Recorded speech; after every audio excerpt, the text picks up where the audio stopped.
Halo semuanya, Assalamualaikum warahmatullahi wabarakatuh. Balik lagi dengan saya Anwar di A4 Otomotif. Baru saja Mitsubishi X-Force World Premiere di Indonesia atau diperkenalkan pertama kali di Indonesia memunculkan beragam komentar atau tanggapan dari para netizen. Tentu ini adalah sudut pandang mereka tentang mobil ini dan menurut saya itu sah-sah aja dan komentar mereka benar-benar unik dan menarik untuk kita bahas. So, buat kalian yang baru ketemu sama channel kita, jangan lupa di pojokan sebelah kanan bawah ada tombol subscribe dan gambar jempol ke atas, jangan lupa ditekan dan video kita dibagikan kemana-mana. Dan ini kata netizen tentang si The New X-Force Mitsubishi.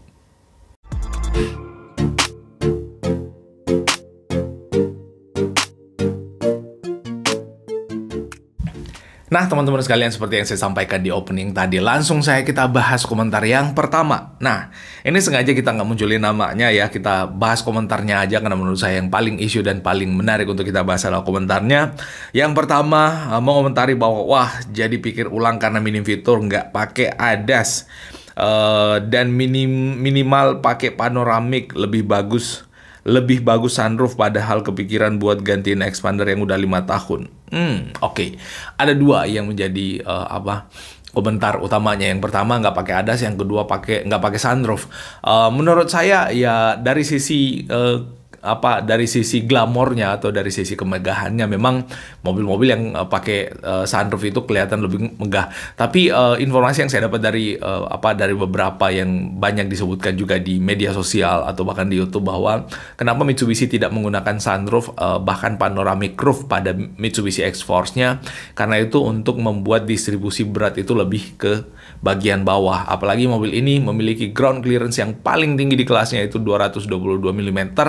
Otomatis kalau mobil tinggi terus di bagian atasnya rada berat, itu akan membuat mobil sedikit lebih limbung. Jadi menurut saya ini adalah concern Mitsubishi untuk membuat mobil yang handlingnya itu super duper nyaman. Apalagi mobil ini menggunakan suspensi yang sama dengan yang ada di Pajero Sport. Jadi concern Mitsubishi menurut saya bukan soal glamor dengan panoramic roof. Lagian juga kalau misalkan kita di Indonesia musim panas kayak gini, pakai sunroof panoramic roof-nya itu hanya sebuah kemegahan saja, tapi dari sisi fungsi itu menurut saya nggak begitu mempengaruhi menurut saya, karena jarang kepake juga apalagi siang-siang. Nah, itu soal ADAS. Memang untuk yang di launching sekarang itu kalau kita lihat belum ada ADAS-nya, tapi beberapa review juga menjelaskan bahwa di bagian depan mobil itu ada coakan atau ada semacam slot dummy yang itu harusnya diperuntukkan untuk fitur ADAS-nya Mitsubishi. Maybe untuk yang akan datang akan dilengkapi dengan ADAS. Kapan dan bagaimana bentuknya kita belum tahu, termasuk apa namanya kita belum tahu. Yang jelasnya kemungkinan besar akan dipersiapkan untuk itu. Nah, itu yang pertama. Terus komentar yang kedua, saya termasuk yang paling penasaran, tunggu-tunggu X-Force, dan ekspektasi saya sudah ketinggian.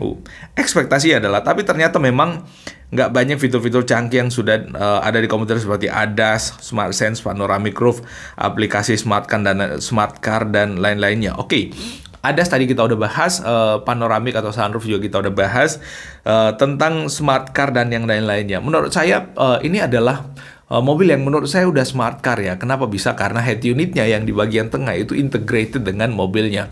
Ada banyak informasi-informasi tentang mobil yang bisa didapat dari situ. Bahkan tentang histori berkendara itu ada di situ. Lalu kemudian tentang tire pressure itu bisa kita lihat di situ. Dan banyak lagi. Dan itu pastinya connectivity-nya juga lebih nyaman. Kalian bisa connect ke handphone apapun yang kalian punya, iPhone atau iOS dengan Android, itu bisa connect dengan mobilnya. Dan pastinya membuat kalian memutarkan musik dengan sangat nyaman dan aman. Apalagi mobil ini lengkapi dengan dynamic sound-nya Yamaha yang itu disinalir akan menjadi yang terbaik di kelasnya. Luar biasa. Nah, itu. Terus selanjutnya, harusnya Mitsubishi lebih niat dalam menjual mobil dengan menambahkan sunroof, hybrid, ADAS pada mobil yang dijual 450 jutaan. Oke. Nah, sunroof kita udah bahas, ADAS kita udah bahas, jadi selalu dua isu itu yang menjadi headlight daripada teman-teman netizen yang menanggapi bahwa mobil ini harusnya dilengkapi dengan fitur itu. Apalagi memang pada saat awal konsep mobil ini diperkenalkan itu orang semua high expectation, karena kenapa? wah kelihatan gagah, kelihatan mewah, kelihatan megah, dalamnya dan fiturnya pasti megah. Tapi ya memang belum ada ADAS dan sunroofnya seperti yang saya jelaskan tadi. Lebih bagus nggak ada untuk kenyamanan handling daripada ada tapi kelihatan mewah tapi nggak nyaman handlingnya. Menurut saya itu lebih penting juga. Nah, hybrid. Memang ada salah satu kompetitor yang menggunakan hybrid, ada Toyota Yaris Cross itu hybrid. Lalu kemudian ada ya memang mobil ini belum dilengkapi dengan hybrid ya, masih menggunakan mesin biasa. Tapi saya yakin Mitsubishi akan mempertimbangkan untuk menanamkan hybrid di mobil-mobil berikutnya, maybe di generasi berikutnya daripada si X-Force ini. Tapi menurut saya untuk yang ada sekarang itu benar-benar udah sesuai dengan kondisi Indonesia yang ada sekarang. Menurut saya hybrid itu penting apa enggak? Menurut saya harusnya menjadi menjadi poin buat kita untuk melihat perkembangan mobil-mobil hybrid yang ada aja lah. Kalau misalkan ternyata anggaplah oke, si Yaris Cross itu udah ada hybridnya, ya udah kita lihat aja dulu perkembangan hybrid daripada si Yaris Cross, kira-kira ada masalah apa enggak, itu durability-nya akan tahan apa enggak, ya kemungkinan seperti itu. Karena kalau kita belajar dari pengalaman ya, Mitsubishi pernah menghasilkan mobil PHEV dan dipasarkan di Indonesia sekalipun harganya lumayan mahal. Ya itulah. Nah, terus yang lain lagi. Yang agak disayangkan sebenarnya dari sektor mesin, harusnya ada inovasi lebih, entah turbo, hybrid, kayaknya bakal lebih overkill. Selebihnya udah keren, terutama desainnya. Tapi ya ini sudah oke sih mengingat harganya. Yes, bener banget bos yuk. Harga mobil ini pada saat diperkenalkan untuk yang Ultimate di angka 412 juta, which is itu lebih murah daripada mobil-mobil yang bermesin hybrid, apalagi yang bermesin turbo. Kita tahu bahwa ada HR-V turbo itu 1.500 turbo tapi harganya kurang lebih 500 jutaan ya kalau nggak salah, tolong koreksi kalau saya keliru. Untuk yang Yaris Cross itu harganya lebih mahal juga. Yaris Cross itu kalau nggak salah harganya di angka 440 jutaan, nah lebih mahal sekitar 30 jutaan kurang lebih. Kalau ini itu harganya 412 jutaan, menurut saya worth it. Pun kalau misalkan kalian harusnya ada mesin hybridnya dan seterusnya, ya udahlah, anggap aja nanti kalaupun misalkan diluncurkan yang versi hybrid itu adalah versi tertinggi yang lebih tinggi dari Ultimate. Anggap aja seperti itu. Nah, itu. Terus selanjutnya, pilihan berkendaranya bagus banget, tapi tipe penggeraknya kok malah FWD. Kayaknya pilihan berkendaranya lebih mendukung kalau tipe penggerak RWD ataupun AWD. Bosyu, soal RWD FWD. Pertama, soal RWD FWD. Sekarang bahkan banyak mobil-mobil yang tadinya RWD pindah ke FWD. Ya, kita bahas tentang, kita sebutlah misalkan Toyota Avanza dengan Daihatsu Xenia dan Toyota Veloz yang dulunya menggunakan RWD sekarang pindah ke FWD. Innova yang dulunya RWD pada saat Zenix itu pindah ke FWD.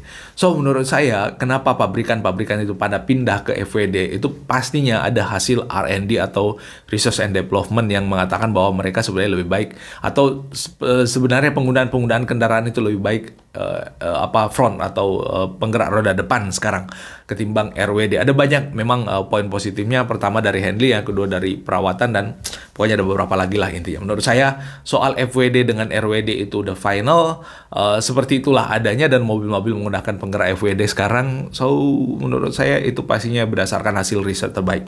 Soal AWD, all wheel drive, ini akan jadi overkill menurut saya kalau dia pakai AWD, karena yang lain-lainnya itu FWD semua, nggak ada yang AWD yang sekelas dengan mobil ini. HR-V FWD, lalu kemudian Yaris Cross FWD, kereta FWD, semua FWD, nggak ada yang AWD.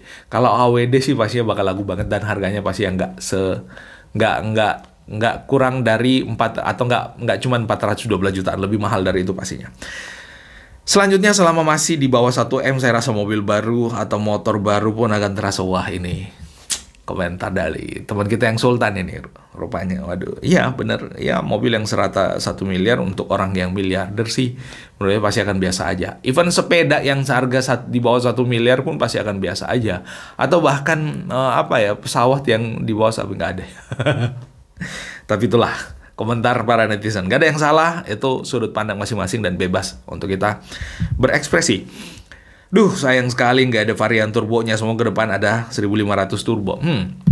Dulu pernah Mitsubishi membuat crossover yang disebut dengan Eclipse Cross. Itu pakai mesin 1500 turbo. Itu mengalahkan rivalnya Toyota CHR yang nggak menggunakan turbo. Tapi harganya waktu dipasarkan di angka 511 jutaan. Itu harganya jauh banget. Sebenarnya itu head to head dengan harga Honda HR-V yang juga 500 jutaan. Pun kalau misalkan mobil ini atau si X-Force ini nantinya menggunakan mesin turbo, ya mendekati angka-angka 500 jutaan mungkin lah ya. Mungkin bisa masuk akal untuk mendapatkan opsi itu. Mudah-mudahan nanti berikutnya akan ada yang versi turbo atau yang hybrid atau bahkan yang full electric dan Indonesia menjadi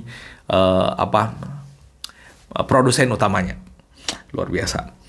Nggak ada sama sunroof, nggak bakal ketar-ketir lawannya. Ini maksudnya nggak bakal ketar-ketir lawannya. Ada sama sunroof, menurut saya kita udah bahas tadi, masing-masing ada kelebihan dan pastinya kita harap kedepannya juga ada adasnya. Tampak depan bukan selera semua orang, nggak bakal ketar. Menurut saya kalau kita balikin segala sesuatunya ke selera, nggak akan ada satu benda atau satu material pun yang semua orang berpandangan atau beranggapan sama. Semua orang pasti punya sudut pandang yang beda-beda. Jadi ya it's okay, wajar. Wadaw, pakai dashboardnya Stargazer, fanboy mobil Jepang bakal ngehina mobil ini nggak ya? Kayak dulu ngehina Stargazer, waduh. Ini perang antar Jepang sama Korea ini. Ada beberapa yang di-highlight mirip sama Hyundai. Yang pertama dari samping itu mirip sama kereta. Untuk dashboard ya mirip-mirip sama Stargazer. Tapi menurut saya yang mirip itu cuman bentukan desainnya aja. Dan menurut saya bukan cuman Stargazer ya yang menggunakan desain dashboard yang desain frame head unit dan cluster meter yang sama. Ada banyak mobil-mobil mewah bahkan yang lebih dulu menggunakan motif atau bentukan desain yang sama seperti itu ketimbang si Stargazer. Jadi menurut saya bukan soal meniru Stargazer apa enggak, tapi itu adalah bentuk kekinian yang ada sekarang. Kenapa nggak disamain aja? Kenapa nggak bannya bulat kayak Stargazer? Ya itulah, nggak apa-apa. Si kembar ketar-ketir, lihat ini boleh jadi opsi ini. Si kembar, saya bingung ya, mana yang dimaksud dengan si kembar. Saya nggak nangkap yang ini. Terus selanjutnya, parah-parah 100% keren, sempurna, abis dari depan nyampe belakang. Yes, bosku. Memang desain eksterior mobil ini dari depan nyampe belakang parah banget, terbaik. Produk Mitsubishi always the best. Ini berarti benar-benar pure user Mitsubishi dan merasakan nikmatnya atau nyamannya berkendara dengan mobil Mitsubishi ya, pastilah. Soal kualitas audio Yamaha premium sound system di Mitsubishi X-Force nggak usah diragukan lagi ya. Itu yang ciamik, dan itu menurut saya yang buat saya penasaran. Soal penggerak dan lain-lainnya menurut saya nggak begitu isu karena semua mobil kurang lebih sama aja. Lagian juga mobil dengan torsi dan tenaga yang lebih besar daripada itu ya entah kita butuh apa enggak. Untuk mobil yang bermesin 2500 cc, bermesin 1000 cc pun pada saat di jalanan macet kecepatannya sama aja. Dan kita tahu bahwa di Indonesia sekarang zamannya jalanan macet dan padat ya. Ya paling sesekali kita akselerasi pada saat kita keluar kota aja. Jadi menurut saya yang paling nikmat adalah kualitas sound systemnya. Apalagi bisa dipersonalize untuk center pendengarnya itu bisa disetting ke driver, ke penumpang kiri. Pokoknya enak banget itu dynamic soundnya. Gokil ini mobil dari fitur, bentuk dan lain-lain. Even nggak pakai panoramik kayak rival-rivalnya, seperti one step lebih maju dari rivalnya. Yes, bener. Sepakat saya. Ini orang yang ini tanggapan dari orang-orang dari teman kita netizen yang nggak terlalu mementingkan glamornya, tapi hal-hal yang benar-benar dibutuhkan, benar-benar pure dibutuhkan pada saat kita berkendara itu yang lebih penting daripada soal glamor atau kemewahannya. Handlingnya pastinya. Yang kedua, sound systemnya pastinya. Lalu kemudian yang ketiga, joknya dan seterusnya itu akan membuat benar-benar nyaman pada saat kita berkendara. Dulu awal Expander keluar pengen beli, alhamdulillah bisa beli. Sekarang pengen ini, semoga bisa kebeli lagi, amin. Amin bosku. Dulu saya pengen beli Mitsubishi Expander, dapatnya Honda Beat. Sekarang keluar ini kepengen beli, mudah-mudahan bisa kebeli Pajero juga sekalian. Waduh, amin. Semua doa-doa yang baik pastinya kita aminkan intinya. Semoga apa yang kalian impikan dan cita-citakan terwujud pastinya. Setirnya di-upgrade punya Pajero Sport tambah ganteng. Oke, bahkan Triton edisi terbaru yang launching di Thailand pun menggunakan setir yang kurang lebih sama dengan X4 sekarang. Ya, selera sih ya, menurut saya nggak ada masalah. Mau tanya dong, kenapa Mitsubishi sampai sekarang belum mengeluarkan mobil bertipe hybrid yang harganya terjangkau ya? Oke, mobil hybrid Mitsubishi akan segera di launching bosku. Jadi bukan segera ya, kita belum tahu info pastinya, ada di time schedule-nya mobil-mobil Mitsubishi pastinya. So ditunggu aja, pasti akan di launching. Coba kalau expander bodinya kayak gini, dijamin laku keras. Oh, beda segmen bosku. Kalau expander bodinya kayak gini, itu malah bukan lagi MPV tapi menjadi SUV. Mungkin expander cross yang dimaksud, bisa jadi. Mitsubishi campuran Yamaha jadi dinamakan saja X4 Expander dan Vega Force. Luar biasa. Kreatif memang netizen soal komentar-komentar ya. Senang saya. Saya sih masih lebih suka Expander Ultimate karena harganya lebih murah, lebih nyaman kalau dibawa keluarga dan kedua orang tua jalan-jalan karena lebih muat banyak. Tapi sayang untuk sementara ngumpulin duitnya. Oke, amin. Semoga impian untuk mendapatkan Mitsubishi Expander plus mendapatkan X-Force. Kalau perlu Pajero Sport disegerakan untuk terwujud. Amin, amin, amin. Nah, soal desain menurut saya mobil ini memang udah final. Udah diperkenalkan, udah world premiere. Menurut saya ini adalah salah satu desain mobil Mitsubishi terbaik untuk SUV crossover-nya. Gagah banget, galak banget kalau kita lihat di bagian depan dan bagian sampingnya. Bagian belakang juga dengan T-shape-nya itu bagian depan belakang kurang lebih sama dengan gundukan pintu bagasinya itu sama dengan electric power tailgate juga yang menurut saya udah ini top marko top. Lalu kemudian nih lampu depannya yang beda banget. Mobil-mobil Mitsubishi Expander Cross dengan ini pastinya akan menjadi hal yang sangat khas pada saat malam hari dan pada saat lampunya dihidupin. Orang semua dari jauh akan tahu bahwa itu adalah Eclipse juga termasuk itu. Itu adalah Eclipse Cross, X-Force, Expander Cross dan Expander. Itu familiar banget. Belakang juga sama, velgnya menggunakan ring 18 yang ground clearance-nya lebih tinggi dari pesaing-pesaingnya. Ini pastinya akan membuat mobil jadi lebih gagah dan lebih pede untuk menerjang genangan. Ya, kenangan mau diterjang pakai mobil ini apa enggak? Janganlah, bos, itu kriminal.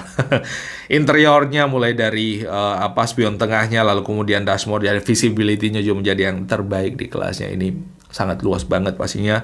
Dashboardnya, handlingnya, dan transmisinya atau konsol tengahnya juga menjadi salah satu yang terbaik desainnya dan menurut saya ini udah fix dan termasuk untuk start stop engine button. Dan yang menjadi highlight utama adalah mode sport di bagian transmisinya dan mode berkendara yang 4, ada wet, ada mud, ada gravel, dan ada normal. Itu udah final banget dan itu menjadi yang terbaik juga di kelasnya. Dynamic sound Yamaha kerjasama Mitsubishi itu juga menjadi yang terbaik di kelasnya. So menurut saya ini semua hal-hal yang dibutuhkan pada saat kita berkendara dengan mobil ini.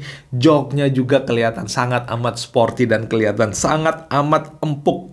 Dilihat aja tebal-tebal kayak gitu, pastinya empuk dan nyaman pada saat kita duduk, utamanya penyangga bahu dan penyangga bagian tengah bawah kita itu luar biasa. Tempat duduknya juga, wah keren banget perpaduan antara warna mocha dengan warna hitam membuat mobilnya jadi kelihatan lebih klasik, memang lebih kelihatan kayak untuk musik ya, untuk menikmati perjalanan sambil menikmati musik juga. Jok belakangnya tiga-tiganya dikasih headrest, lalu kemudian ada armrest di bagian tengahnya, ini juga yang terbaik di kelasnya, dan tempat duduk untuk bagian bawahnya juga menjadi yang terbaik di kelasnya. So teman-teman sekalian, menurut saya ini yang paling penting untuk kita informasikan ke teman-teman semua. Komentar-komentar netizen mudah-mudahan didengar oleh pihak developmentnya dari Mitsubishi juga. Untuk hal-hal yang lain bisa dikembangkan, akan menjadi opsi yang lebih mahal pasti ya kalau ditambah ADAS, ditambah mesin turbo atau mesin hybrid dengan sunroof atau panoramic roof. 4 ini yang menjadi highlight utama daripada komentar-komentar netizen. Itu akan membuat mobil ini akan menjadi lebih banyak lagi opsinya. Mengingat sekarang cuma ada 2, Exit dengan Ultimate. Kalau ditambah dengan beberapa fitur tadi, akan ada varian yang lebih mahal lagi nantinya. Ya, kita nggak tahu apakah yang lebih mahal yang ditambah atau yang di bawah yang varian JLF. Ya, kita nggak tahu ke depannya Mitsubishi akan menghadirkan yang seperti apa. Tapi biasanya kalau dibikin dengan fitur yang lengkap, komentar netizen pasti satu-satunya adalah harga. Udahlah. semua pasti dikomentarin. Nah, itu yang kita share kali ini. Kalau ada yang keliru dan salah, mohon saya dimaafkan, dan kita ketemu pada update informasi otomotif menarik berikutnya. Assalamualaikum warahmatullahi wabarakatuh, dan bye-bye.